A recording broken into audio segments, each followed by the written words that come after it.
Hello guys, welcome to my channel. I am Samantha the Introvert. Today I want to give you my personal recap on episode 23 of Perfect 10 Liners. So without further ado, let's get into it. Okay, it's the next day after the night of confession and Pfeiffer woke up thinking that all that kiss and confession night was all a dream until he sees Wine sleeping next to him. Now that they both woke up, they are both happy that they are boyfriends. At this point, the way they are moving for Fifa, it's like a dream in the movie, but it's all real. Then both brothers arrive at school with their boyfriends, but because Yota is showing affection to Gun, Fifa feels he should because he now is in a relationship to do so. But because Fifa is being a baby about it, Wine has no choice but to calm him down with a kiss. Once Pfeiffer walked his man to his friends, he started acting cute with Wine, and of course, Ben and Jay got suspicious. Then they got a huge surprise when Pfeiffer told them that Wine and Pfeiffer are boyfriends. In fact, Pfeiffer even told the entire university. I swear, at this point, GMMTV needs to put them in an Or Sky 3, if they will have one. Pfeiffer went to class and everything is just rainbows and roses for him. He's in love and that's all he can think about right now. Anyways, Wine is telling Ben and Jay about how he went in the relationship with Pfeiffer and how it happened and also when, which was yesterday night. Technically, it's not fully 24 hours yet, so which was a couple hours ago. But just then, Wine is getting a call from Tor. Sir, I thought we got the message last time. You lost. Why are you still calling him? Then we're at the star contest rehearsal and we see people being much of a leader, which he's not supposed to. But then we got to know why. Sand and Arm filled us in on the reason why People is being so bossy. It's because People and his partner recently broke up and People is trying to distract his mind from anything to do a bunch of activities. I didn't even know the boy was in a relationship. Arm and Sand even told this to Gun. At this point, no information is safe when it comes to Arm and Gun. Then in distance we see Yota looking at Pfeiffer, who seems very anxious about something because Pfeiffer keeps looking at his phone. Pfeiffer went out and of course Yota followed, asking what's wrong. Sir Yota, this will be the first actual thing you ask. You never asked this question, but you did now. But even though Pfeiffer lied, saying nothing, Yota could tell he's lying. Pfeiffer told Yota that Wine texted that he went to meet up with Tor to talk. Wine even sent a message making sure that he will be not staying long, and Yota tells Pfeiffer that Wine is someone who shows that he loves Pfeiffer and that Pfeiffer should not be worried. But Pfeiffer said he's not worried about that, he's worried about Tor. Yoda sees how badly Pfeiffer is in love with Wine. Right now, all three men are badly in love with all three men.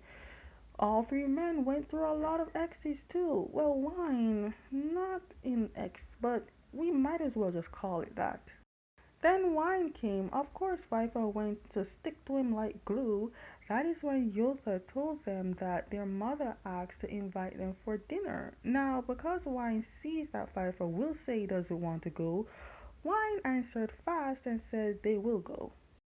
Pfeiffer then asked Wine what Wine and Tor talked about, and Wine told Pfeiffer that Tor was basically asking about going on a second chance to be in a relationship with Wine.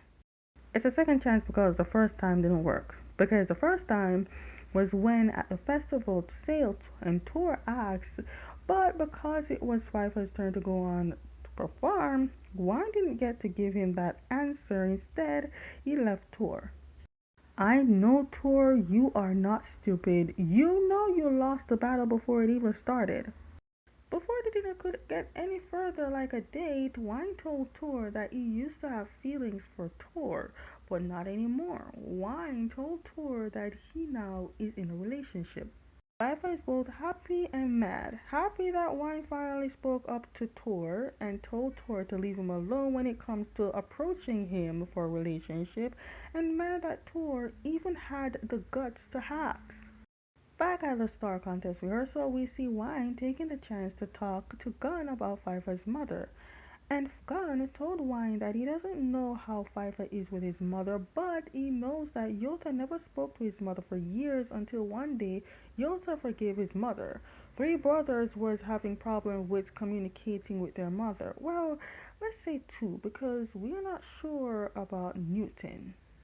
But what shocked Gunn the most is finding out from Wine about how Pfeiffer feels because no one knows about Pfeiffer's feeling except for Wine. Okay, they went home and Gunn, being the baby of the family, is friendly, greeting the mother. But what I find messed up is that she didn't even greet Wine and Pfeiffer as if they were invisible. We have to admit, at least Pfeiffer didn't go alone this time. While eating, Newton told Wine about how Pfeiffer acted drunk at the bar, and when he's drunk, he always talks about wine. Then the mother revealed that she knows about Pfeiffer and how unhappy he was when she picked him to stay with her. She confessed that she knows about Pfeiffer's sadness. Woman, you knew and never did anything? At that moment, Pfeiffer finally told his mother his feelings. Okay, now that we the viewers see both Yoda and Pfeiffer got their closure from their mother, what about Newton? Or is he okay? Then the father finally admits something. He said they are bad parents, which that they are. They are. The father finally spoke some sense. Both parents then thanked Wine and Gunn for coming into their son's life and loving them. Newton, you need to get you somebody, or maybe you like being single. If so, there's nothing wrong with that. There's absolutely nothing wrong with that at all. It would seem Yotha found out that Gunn was the one who revealed to the mother about Pfeiffer. If that is the case, you really failed as parents. Then Yotha feels for some loving. Maybe Yotha likes to do things in family's presence. Gunn's family home, now his? Must be a fetish. First of all, this is totally off topic, but can we zoom in on Santa's abs? Like, damn, what kind of workout is he doing? Is he doing the same workout as Earth, Force, Pond, and Ohm? Then these two. I am glad Wine came into Pfeiffer's life, even if they have an age gap. Just as long as it's not a big of an age gap, then we good. Then Wine expressed how much he loves Pfeiffer, which is way more than Pfeiffer according to Wine. I can tell you one thing, even though love comes for them, they never knew they would both match each other's energy because they are fit for each other.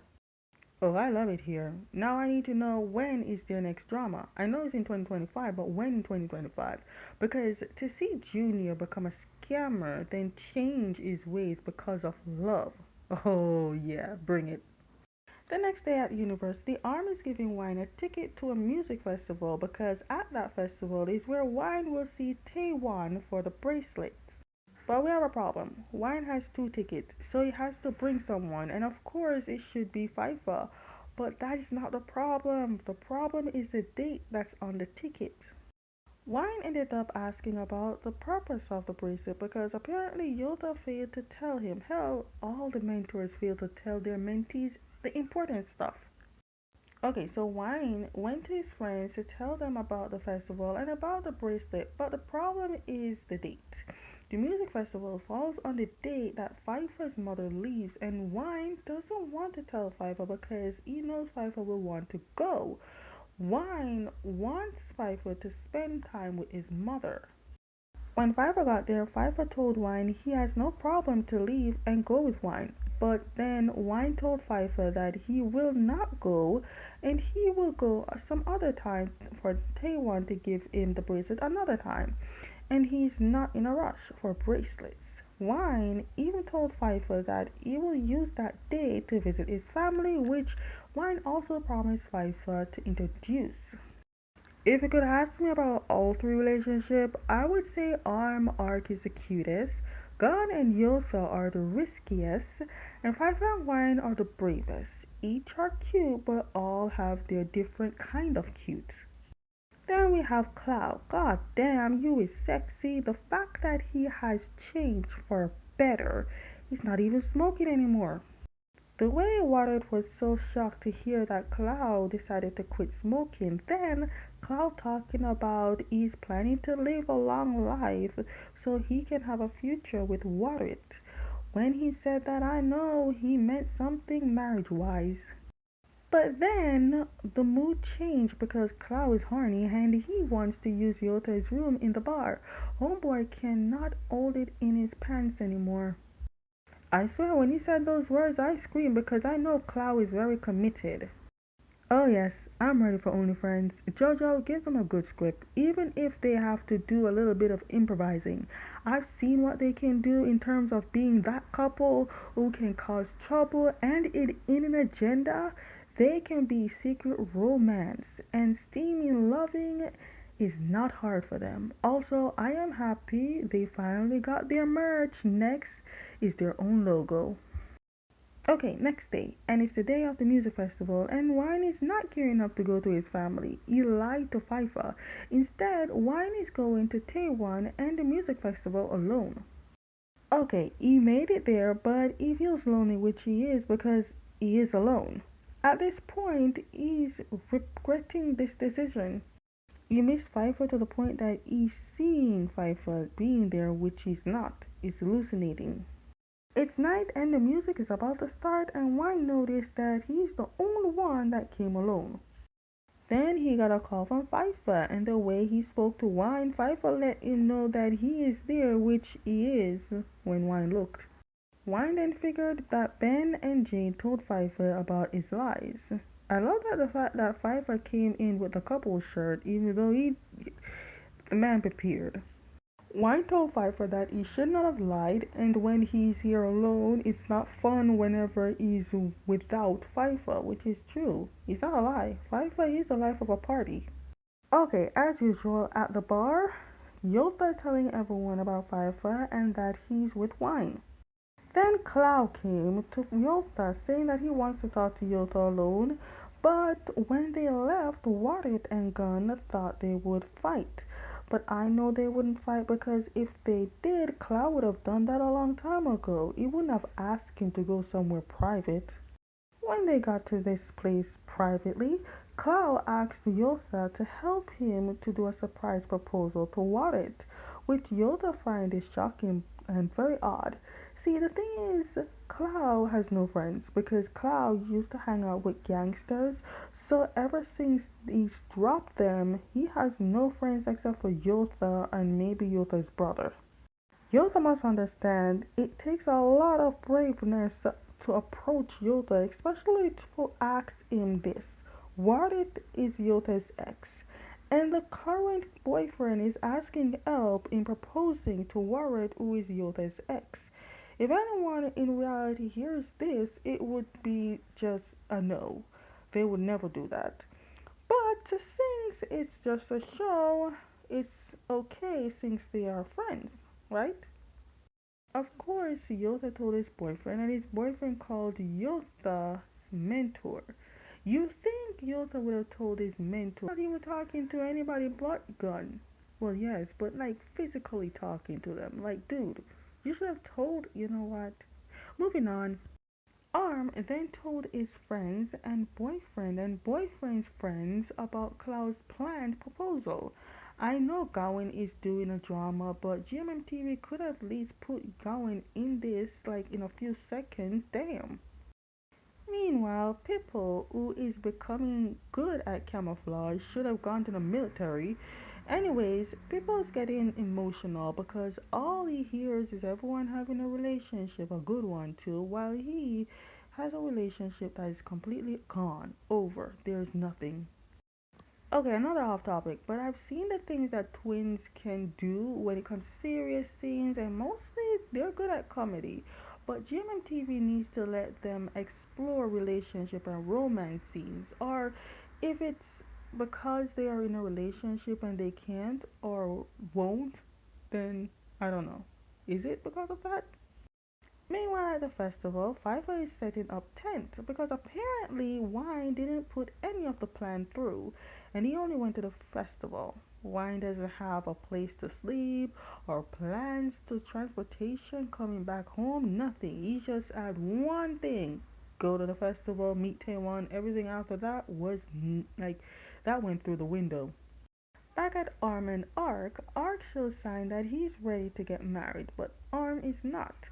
Arm said he wants to discuss this after the graduation, which Ark agrees, but I know he feels he wants this because he's probably thinking about this since the day he met Arm. I do love that they're camping out and having couples t-shirt. Pfeiffer asked Wine why he decided to go alone, and Wine took out the bracelet and told Pfeiffer that he planned to give the bracelet to Pfeiffer on his birthday, but now that the time is right, he gave it to Pfeiffer now. Wine told Pfeiffer that meeting Taewon was scary because Taewon was very strict. Pfeiffer then revealed that Wine is his first love and kiss, and pretty much everything, which is shocking because Pfeiffer moves like he's been through it. The man kissed so well. Wine then thanked Pfeiffer for coming into his life and accepting him for who he is and loving him. Somehow, when they went in the tent, it reminds me so much of Star in My Mind, the one with the R Sky 2 special, and A Boss and a Babe, not the R Sky School 2 special. At this point, we deserve it. Wow, when GMM TV issue out that they will have 24 episodes, I was like, damn, that's a lot. But next week will be the last episode, and I don't even want it to end. Well, you know what they say, all good things must come to an end. Okay, guys, that is the end of my personal recap of episode 23 of Perfect 10 Liners. Stay tuned for episode 24. And as always, if you like all my recaps, give them a thumbs up, subscribe, hit notification bell so you never miss any of my videos. And I will see you next time.